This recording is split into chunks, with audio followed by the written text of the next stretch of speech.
Alrighty guys, welcome back. So I did fully intend on doing some fishing this weekend, and then the weather done a complete 180 and now it's cold and windy and rainy again. I'm just going to do a tackle talk instead and pretty much just run you guys through everything that I've been using and, you know, answer a few questions that have been around lately, and that's like, what am I using? So I'm just going to concentrate more on like the rods and the reels, not so much the plastics and the lures. I might save that for another time. Also, depending on how this video goes, if you're keen to see the van later date, and I'll give you a run through on that, we'll just give that a look in. So start with the main culprit, which is my Millerod XFLC. And I've got that paired with the LT 2500 XH Daiwa Exist.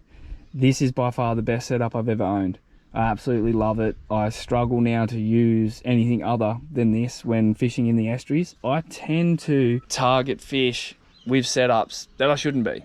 I go out, I want to chase mulloway on them, I want to chase all sorts of stuff, snapper, whatever the case may be. Like, I just go light and just go out and have fun. Tend to lose a lot of fish due to it, but at the same time, it just is what it is. I love light line fishing. Just if I thought that there was the off chance that I could catch a fish, I'm taking this setup. I love Miller rods. When I became aware of them and the whole backstory behind them all, I was like, I got to check these things out. We'll move on to the next culprit, which is my Bass Freak XH. I bought this for targeting pretty much anything Southeast Queensland freshwater fishing related. I was like, this thing's going to do the job. 4 to 8 kilos, it's 6 foot. Bought it for targeting bass, toga, yellers, even jungle perch, like whatever. I caught a 48 centimeter bass on it just recently when I was in the Queensland hinterlands, and oh man, it just done the job. It was perfect.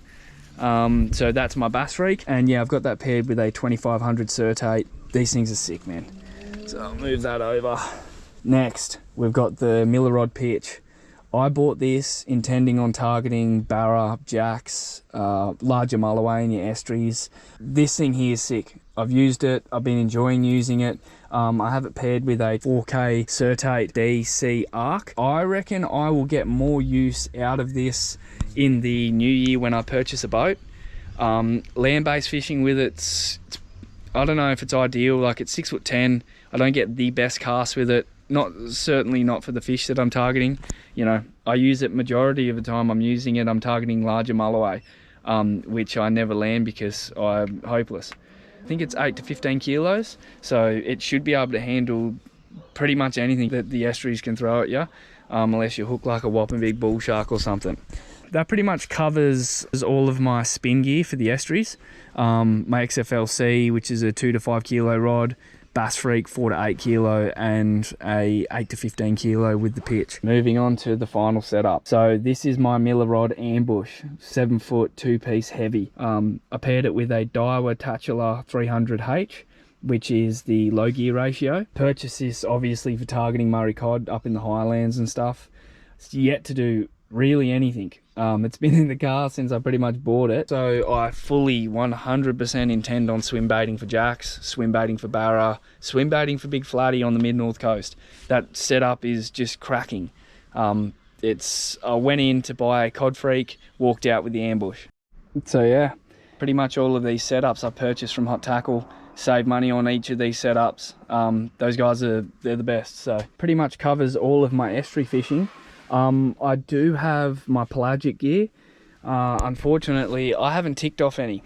Like, I fully had every intention on, well, you know, I really did believe that I was going to get a GT on that trip over the top of Australia. David thought he was going to do the same, and unfortunately we didn't make it happen. So that's going to be a whole nother you know, a whole nother trip in itself moving forward, and hopefully we get that done in the new year.